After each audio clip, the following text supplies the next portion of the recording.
Tremendous here. Got another battle report here for you. 2200 point battle. Lord Tremendous of the Warriors of Chaos versus Death Holy Death of the Dark Elves. That's right. I got another battle report in against my narrative partner in crime.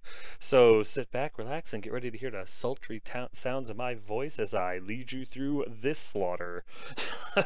It's a good game, actually. You guys don't want to miss this one. Lord Tremendous went over his last battle against Lydia Bleakflower in his head for the 1000th time. His disappointment was nothing if not complete. He had her, right in front of him, and he had failed to crush her.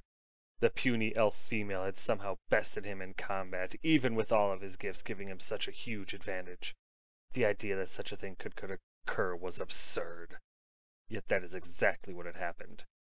His anger was gone, and now almost a meditative peace settled over him. He saw it. Lord Tremendous finally understood what he was doing wrong and why the hated bleak flowers kept besting him on the battlefield. Bellowing his war cry, Lord Tremendous summoned his army once again to do battle with the bleak flowers. Keeping his newfound insight to himself, he watched with pride as his army quickly assembled without question or doubt. With another mighty roar, he began the long march back to the lands of the Dark Elves. This time it would be different. This time he would taste bleak flower flesh.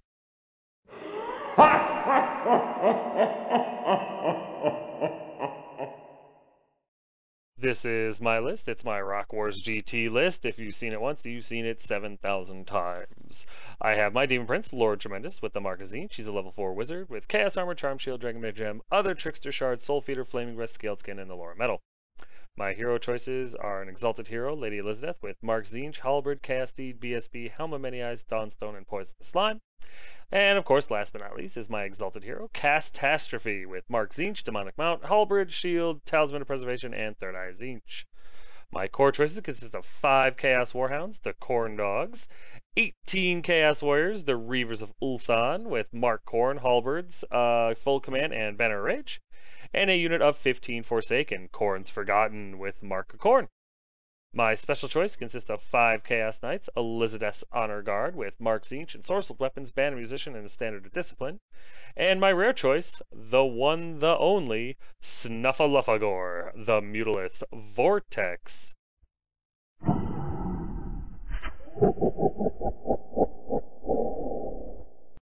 Next up is Death Holy Death's army list. His general is his Dread Lady, Lydia Bleakflower, Dread Lady of Harganeth. She's got the Sea Dragon Cloak, a shield, giant blade, dawnstone, and other Trickster Shard. Next up is his Supreme Sorceress, Lily Bleakflower, Supreme Sorceress of Harganeth. She's got a level 4 wizard with the Book of Asher and the Lore of Life. His hero choices are a Death Hag, Julietta, Lady of Lacerations, with a Cauldron of Blood. And he's got a Sorceress, Tessa, the Apprentice, who is a level 2 wizard with Tome of Furion and the Lore of Dark Magic. Last but kind of least is his Master, Idyor Housecarl of the Bleak Flowers. He's his BSB with Heavy Armor, Sea Dragon Cloak, Sword of Might, Enchanted Shield, and Iron Curse Icon. His core choices were a unit of 24 Witch Elves, Kane's Caress, with Full Command and Razor Standard, 5 Dark Riders with Light Armor and Spears, and then 15 Bleak Swords, known as the Bleak Flower House Guard. His special choices were a unit of 18 Executioners, Kane's Wrath, with Full Command and Banner of Swiftness, and 4 Reaper Bolt Throwers. Here are my spells, which are 4 from Metal, and of course the 1 from the Beast. And here are his spells, 4 from Life, 2 from Dark Magic, and the Cauldron one. Here's deployment, and for the most part, you're looking at it. I was just like, hey, I had a new idea, but it, required luck and no small part of bad luck on my opponent's side. The idea here was Catastrophe was going to go after Bolt Thrower Hill. If the fast cav got in the way, he would take them out. That's perfectly fine. But Lady Elizabeth's unit of knights on the left flank there was planning on just smoking through the left flank. Just if I could hit the fast cav and bounce over him, that's great. If not, hit the bolt throwers in the flank, and then hopefully overrun in the next one, in the next one, and into the witches in the flank, or the bleak swords, or even the executioners if push came to shove. He had a very small list, very concentrated list, so I needed to get her up and in a flank as quick as possible. Catastrophe's job was to take out Bolt Thrower Hill the best he could, and the Fast Cav if Death decided to sacrifice him. The dogs and the Corn Warriors, the dogs were just going to try to redirect or soak up some shots from everything so they could, and if they possibly could, redirect the witches. It was unlikely he had enough shooting to take care of the dogs first turn, so what could he do? The Beast's job was to soak up bolt thrower shots from the forest and hopefully survive a round. Meanwhile, he was going to make himself a threat by using that little impassable terrain cave, I guess, in the middle of the table. He was going to hide behind that and fire off his spell at the executioners as often as he could. Meanwhile, the Forsaken were going to be just doing their thing. They were going to shoot up as fast as they could and try to get into that forest to get a hold of the bolt throwers. And my Demon Prince on the right flank was going to basically do what Lady Elizabeth's team is and hopefully end up in the middle after destroying all the elves. That was the plan. The idea was try to get Lord Tremendous back into that combat with the executioners as soon as possible, or even the witches. I'd have been fine with the witches. Here's Death's right flank. There's his unit of Fast Cav, his Dark Riders, and 2 bolt throwers on the hill. Here's his center. In the back behind those, well, there's his Witch Elves with the Cauldron of Blood. Behind them, kind of hard to see, is his unit of Bleak Flowers. In there is Lily and Tessa. And then his unit of executioners right over there all by themselves. Well, I guess not by themselves, but you get the idea. With his BSB and his General Lydia, which, ooh, I want her dead. And here's his left flank, which consists of his bolt throwers, in the forest no less. Here's my right flank, which consists of my Demon Prince and my Forsaken. Here's my center, which consists of right to left, the Beast, the dogs, behind them are the Corn Warriors, and of course Catastrophe on the left. And my left flank, which consists of Lady Elizabeth and my knights. Here's top of turn 1, and as you can see, I put my plan into motion. Lady Elizabeth, I did decide at the last minute to cut them through the, in between the hut and the hill there. Don't fully remember why I decided to do that. I just figured since I was going first, maybe his witches would come up and I could get a flank in better that way. I don't know. I don't remember exactly what it was, but that's what I decided to do.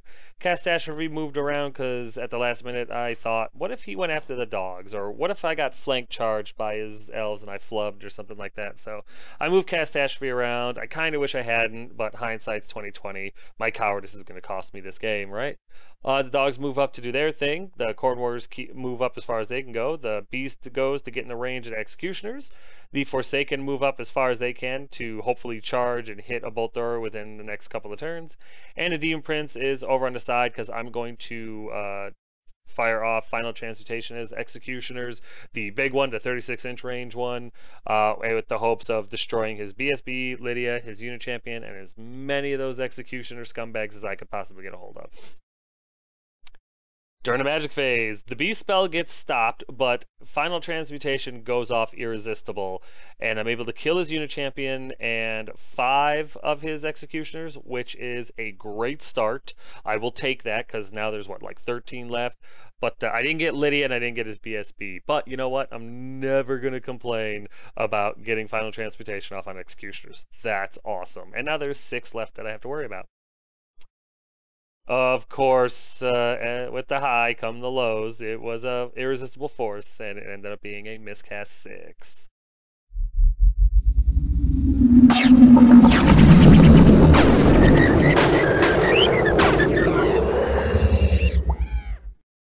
Not to worry, though, because the wound that it does, I actually am able to ward save, so we're all good. Life is happy again.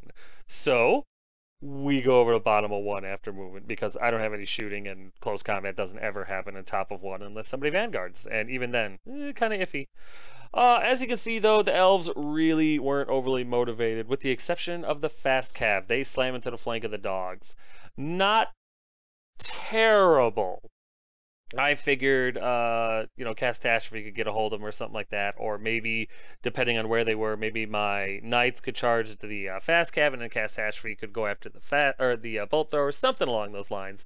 It was the idea. Whether or not it was going to work was beyond me, or maybe my Corn Warriors would just slam into them and then hopefully overrun into the Witch Elves, which were way far away because they didn't move. The Executioners slightly pivot. That's really about it, and that's it for his movement phase. Nothing else occurs. There's a better picture of his Dark Riders slamming into my dogs, and you know what? Elves, for some reason, really seem to dislike dogs, and while I don't fully understand why, I get it, they're chaff, and they're redirectors, and they're a pain. It's just rude to go after them first. I mean, come on, show some respect. During his magic phase, he gets Power of Darkness off because I just don't care about that spell. And then he got Throne of Vines off, which is not great, but whenever he rolls that spell, he usually rolls like a 2 5s and a 6. And then he adds 5 to it because she's got the Book of Asher and she's a level 4. So, ugh. But yeah, he got a real good start in his magic phase there, and that hurt. During the shooting phase, he opens fire with, I think it was 12 shots from the bolt throwers in the forest and take out, what is that, 5 of my Forsaken altogether. Breaks my heart a little bit, but luckily they're insane and they don't care, so they're still going to move forward, so he needs to kill them all or he's going to have a problem in that forest in a turn or two. And then over here in combat, the fast cav actually, honestly, flub a little bit. They only killed 4 of the dogs out of 5. Which, considering they had like 4 attacks and 4 horses, that's pretty good that one survived. Of course, with charge, flank, and 4 wounds to nothing, because my dog, of course, couldn't hit, which is understandable. They're not there for combat. I break and flee, but I don't get run down. As you can see, he bounces through that little cave thing, gets in the way of the beast, which is fine. The beast wasn't charged the next turn anyway. And yeah, passes his dangerous terrain check for going through the impassable terrain, but he escapes. He gets away. And so, yay, the dog has hope. I'm going to go ahead and let you know right now, the dog never rallies and runs off the table in about 4 turns. So here's top of 2 after movement, and as you can see, there has been some. My Knights tried to charge the fast cav and failed because Catastrophe tried to charge a bolt thrower and failed. So that's why they're kind of pit stopped up there. Corn Warriors were able to pass their frenzy check and didn't move. The Beast didn't move because there was no reason. His job was to harass the Executioners. And my Forsaken, I believe, tried to charge a bolt thrower and failed as well. Other than that, my Demon Prince moved over to get a better angle at the bolt throwers next turn, and that was that. There's a better picture of both my Knights and Catastrophe failing a charge at the fast cav, which is a bit of a shame, but it's okay. They're fleeing. I mean, it's feigned flight. They'll be back in a minute, but they put the witches out of the ability to charge my Knights, or my Corn Warriors, so that's kind of cool.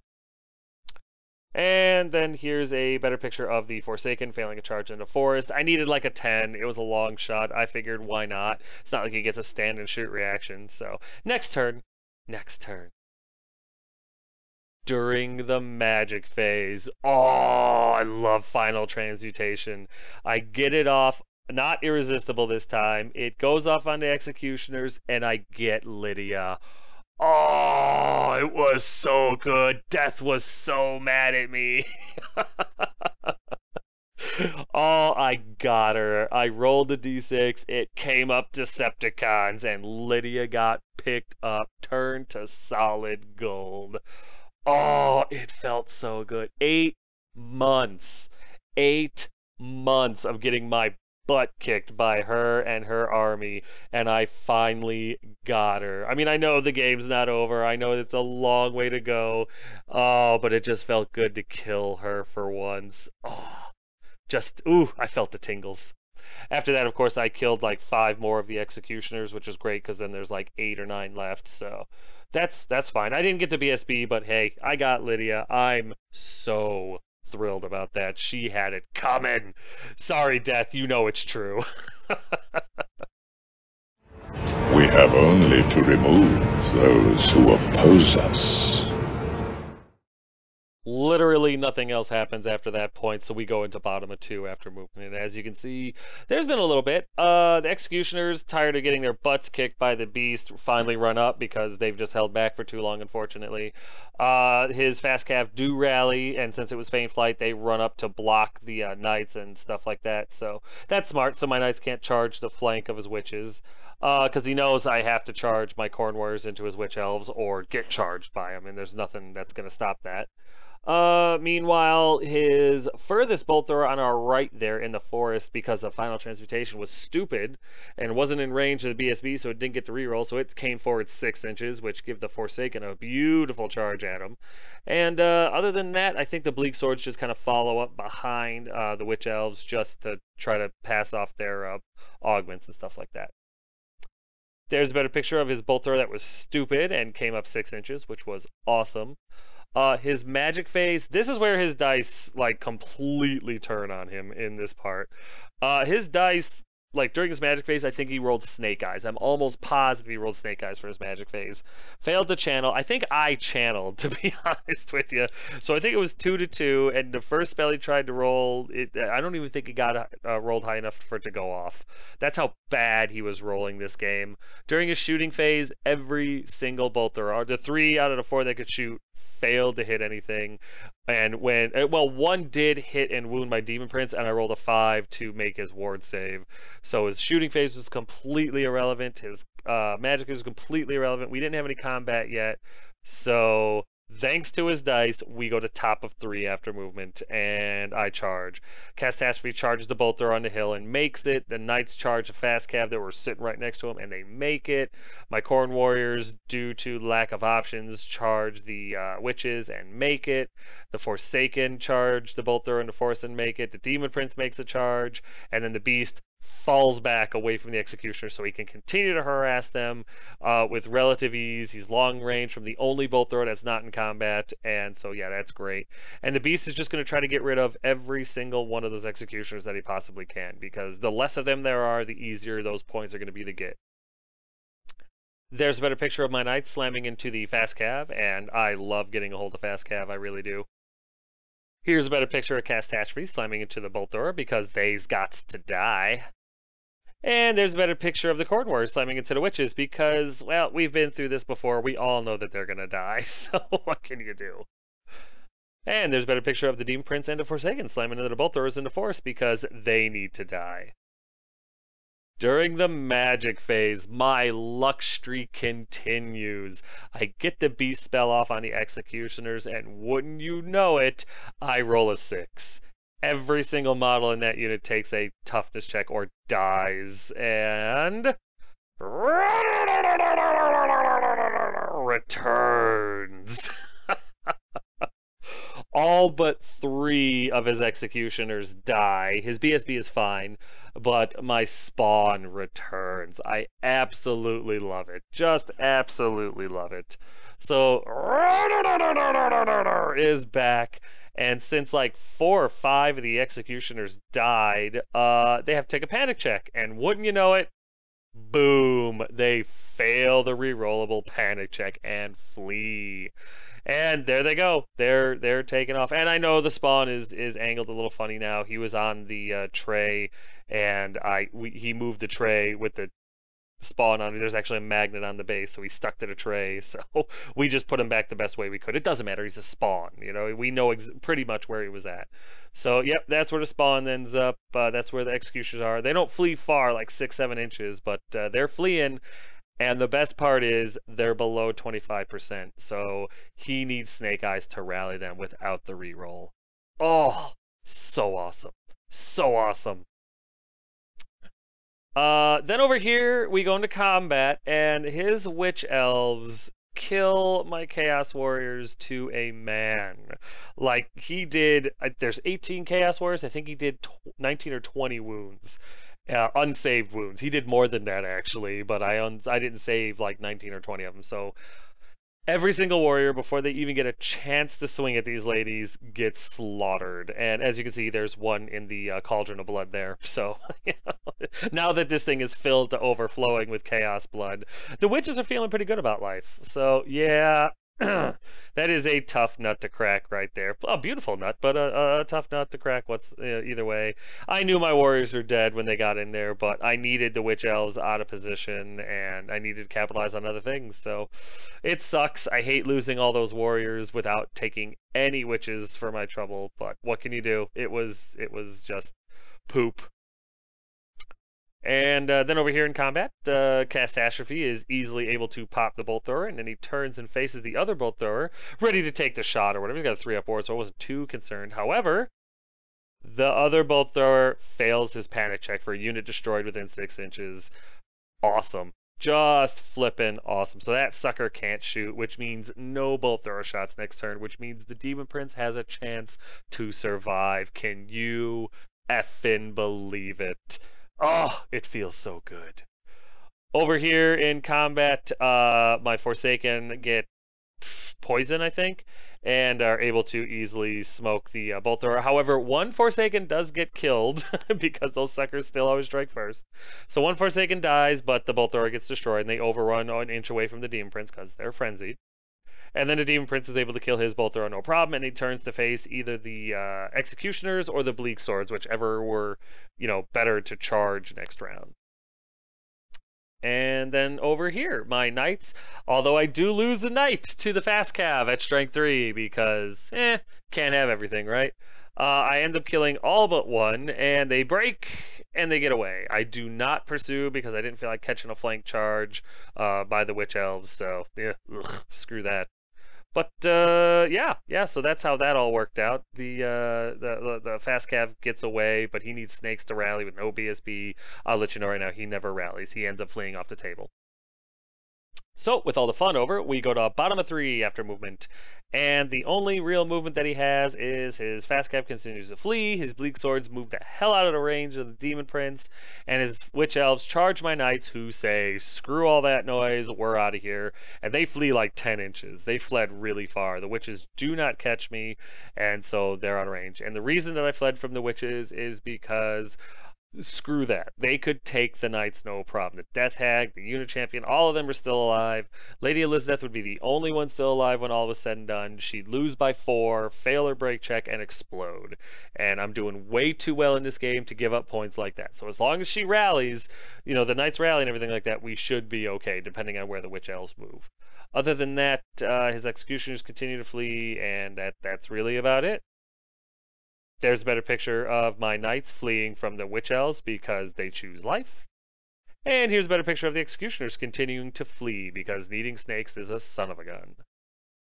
During his magic phase, he gets Power of Darkness and Flesh to Stone off on his Bleak Swords because he knows that's the only unit that I'm probably going to charge next turn. And so he ups his toughness on this unit too so that the Beast won't cast a spell on him. At least the ladies get a 5-up ward.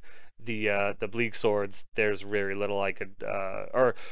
there's no ward save that the Bleak Swords get from the Beast attacks, or Beast magic spells, so... It was smart. He's preserving his units.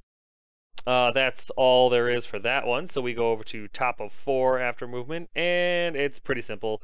Catastrophe charges the last remaining bolt thrower because it has to die. The Forsaken turn where they're at to face where the rest of the combat is, and the Demon Prince runs over to get as close to the Bleak Swords as he can. The hope was also maybe his Witch Elves turn around and face the Demon Prince. Not that they really needed to, but you get the idea.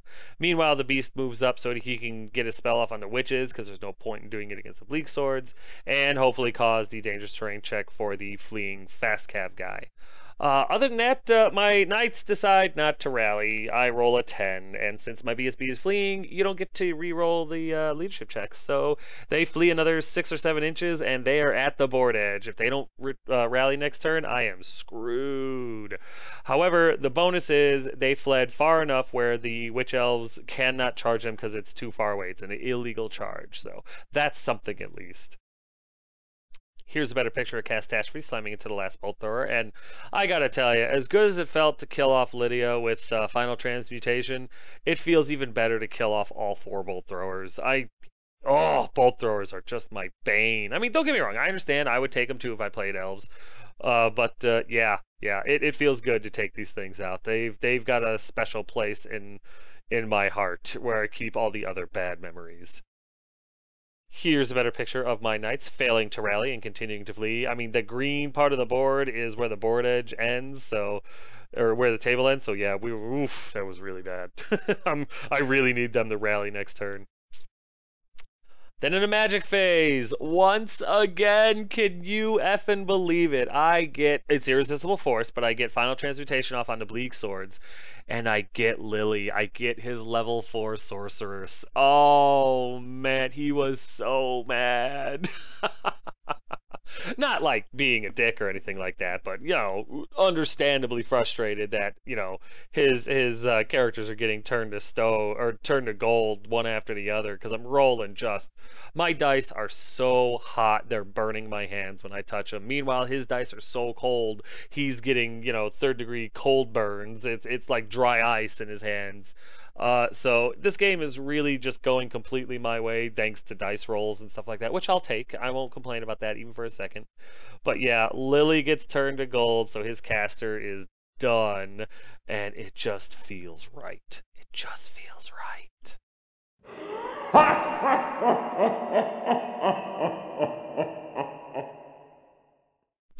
However, just like before, it was an Irresistible Force, and I roll a miscast 10, which, there's worse ones to roll, God knows, but, I hate the fact that I'm losing Final Transmutation, because it is my win button, so. Miscast 10, what can you do?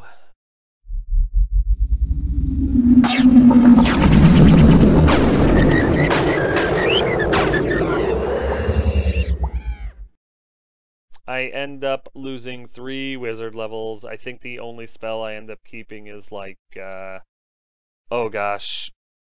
I don't even remember, to be honest with you. I don't think I cast anything else after this. But yeah, I lose 3 wizard levels, and I'm done casting for this round, which is a little poopy, but I got a lot of bang for my buck in this game when it came to Final Transmutation. You can't have everything, but I came pretty close, so I'm not going to complain. Then over here in combat, Cast Ashley is able to finish off the final bolt thrower, which is just poetry, just beautiful, beautiful poetry. And he does a little victory stance on top of the hill, you know, roar! And there was much rejoicing. With all the fun over in that round, we go to a new round in bottom of 4 after movement, and there's a little bit.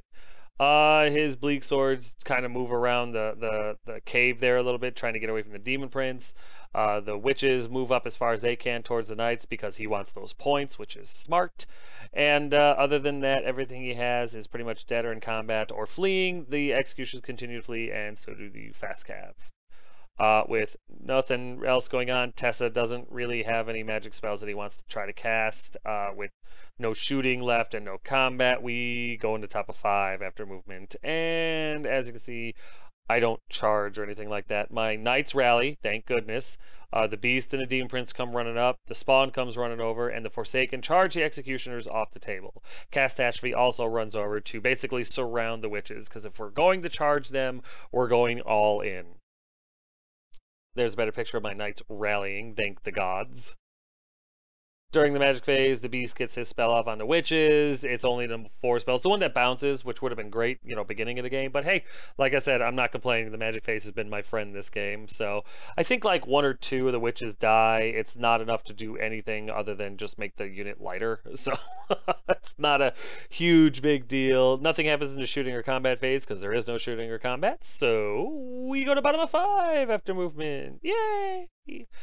And the only thing that happens is, well, there's 2 things that happen. The fast cav guy continues to flee, and his witch elves charge the knights and fail. Other than that, everything he has is dead. There's a better picture of the witch elves failing to charge into the knights, which is huge because they would have got pwned. His magic phase is really irrelevant, and there's really no combat, so we go to top of 6 after movement. And as you can see, there has been some no charges because I decided that it would be a terrible idea to do that. You know, I choose life. So yeah, I ended up just moving forward to surround him, and I got Lady Elizabeth out of the unit of knights to save her, and then I moved my knights up so that they had to charge the knights. There was nothing else I could sacrifice. There was nothing else I could throw in front of them. They were going to get either Lady Elizabeth or the knights, and I decided the knights were expendable because I didn't want to lose 231 points for Lady Elizabeth, plus another 100 for my banner when the knights are like 260, plus a 25-point banner, 285. It's not a huge difference in points, but it's a thing about sacrificing Lady Elizabeth. I just didn't want to do it. By the way, back in top of 5, where the bleak swords went, I bet you've been wondering. My demon prince charged them, they fled, then they got away, and then the beast charged them and ran them down. So that's why that unit's off the table, because the beast tore them to pieces. Sorry, I just remembered. With nothing else going on in the top of 5, my magic phase is, I don't really have one anymore. My demon prince has 1 spell, and the beast has a spell, and he's able to stop it, no problem. So we go to bottom of 6 after movement, and exactly what you think is going to happen happens. His witch elves charge my knights, and as you can see, they make it. There's a better picture of his witch elves slamming into my knights, which was a necessary sacrifice. And exactly what should have happened does. Every single one of my knights dies before they can do anything to the witches. I think he did like 16 wounds to them, and I rolled 4 ones. I mean, well, probably more than that, but bottom line is the 4 knights died. I didn't ward save enough, so they all got killed, which is poop. And there's the end of the game right there. As you can see, at long last, after just tons and tons and tons of victories just stolen from me by my superior opponent of Death Holy Death, I finally proved the odds right and won a game.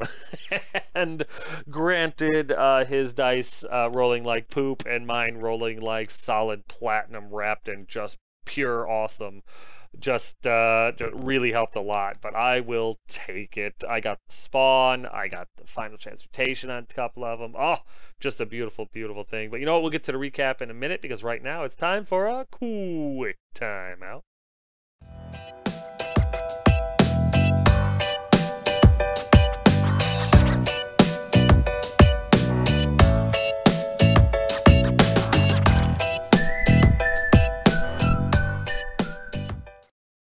Hey guys, I know I've already talked to you about this before, but you should really check these pictures out, because they were all painted, including my model, by Unleashed Wargaming. And they have their email right up there at the top of the page, and they've also got it down there. They got a YouTube channel. He's working on a website. It's not quite ready yet, but yeah, really, if you get a chance, check these guys out. If you're looking for someone to paint your stuff real good, seriously, check these guys out. Go to his, send him an email, check out his YouTube page. It's really worth your time. It's a phenomenal job. It's quick, it's painless. You don't have to worry about painting your stuff. And soon I'll be running a model that these guys painted for me, and I'm very excited about that. But check out these pictures.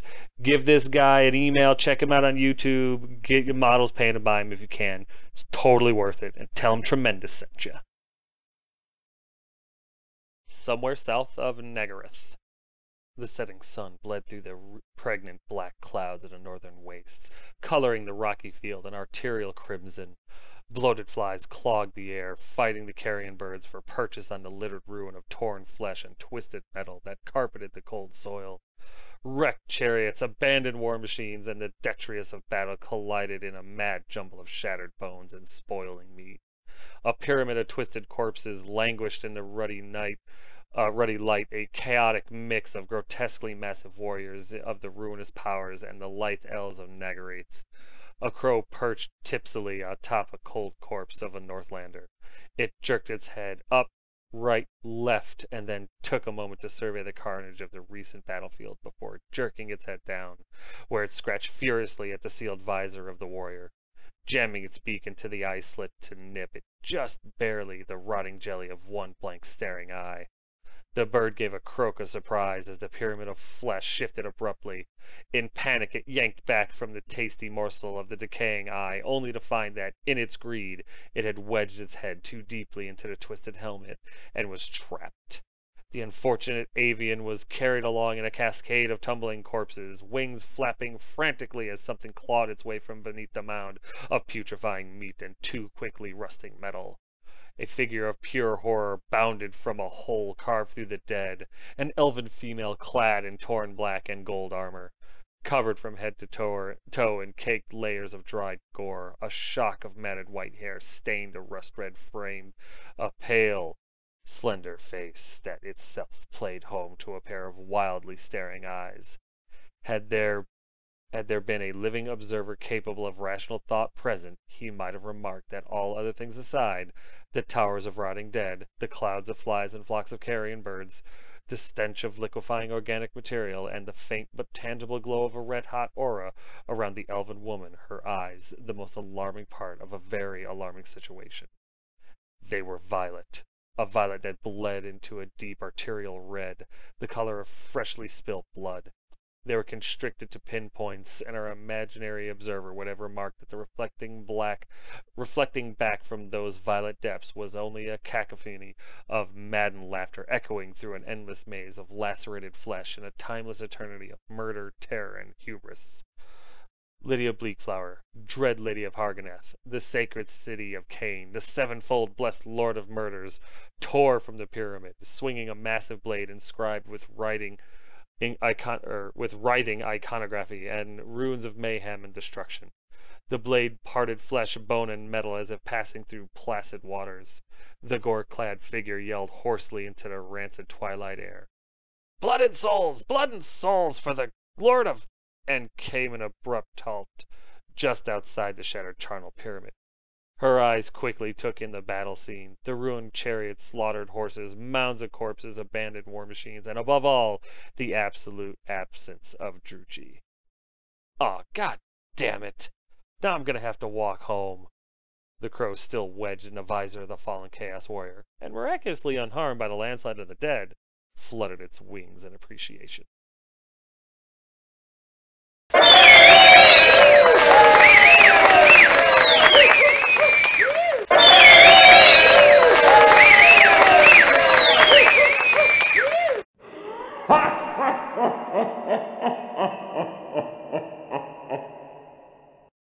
So there it is, guys and gals. Finally, at long last, victory for Lord Tremendous. 1,570 points to 737. I ended up losing my Warhounds, my Corn Warriors, and my Knights. He ended up losing Lydia, Lily, Tessa, Idyer, the Bleak Swords, the Dark Riders, the Executioners, and 4 Bolt Throwers. Oh, glory to the day. Oh, after 8 months of losing to death, this win was huge. I finally killed Lydia and Tessa and Lily and Idyer. I got all but Julieta, and you know what? I'm okay with that. And, you know, of course, they're going to come back. They're not dead. Lydia, you know, obviously is back, and, you know, Lily will be back and everything like that. So don't think that the narratives are over or anything like that. It's just a cool way to end the story for a change. But I gotta be completely honest with you on this one. His death's dice were awful. I mean, if they rolled any worse, he should have just switched over to using a D4 because it would have done better. It was grossly inadequate how badly his dice were for him. Not that I'm not going to take full advantage of that. He's been whooping my butt for almost a year. So when I saw blood, you know, and I smelled weakness, I went for it. I'm not apologizing for that for a second. But, yep.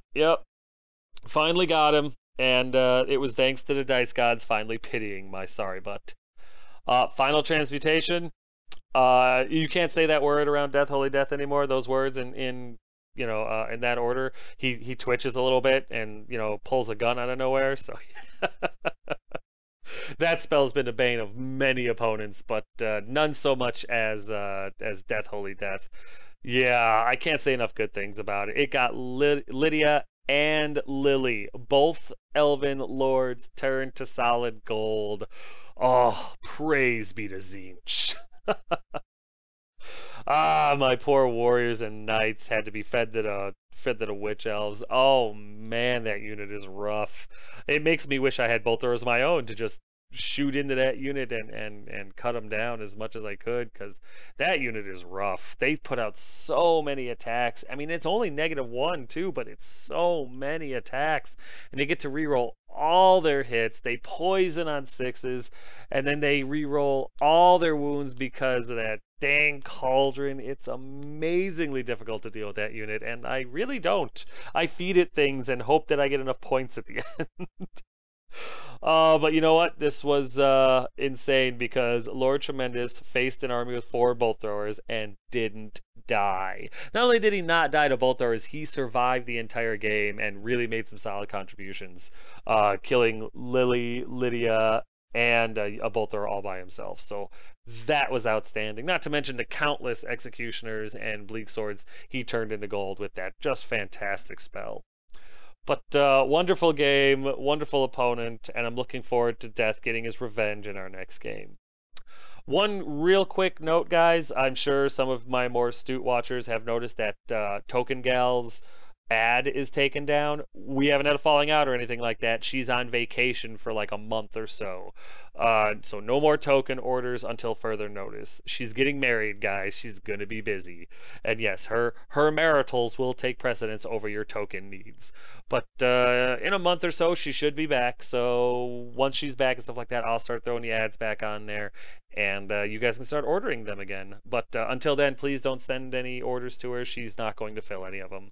If you've already gotten your order in, you've already dealt with her and she said yes, then of course you're probably going to get your tokens. But if you haven't and you've been waiting, well, you're going to have to wait a little bit longer because she is getting married and that's where all of her attention is at. But yeah, guys, that's going to do it for this battle report number 131. As always, if you have any questions, comments, concerns, or complaints, feel free to put them in the comment section below.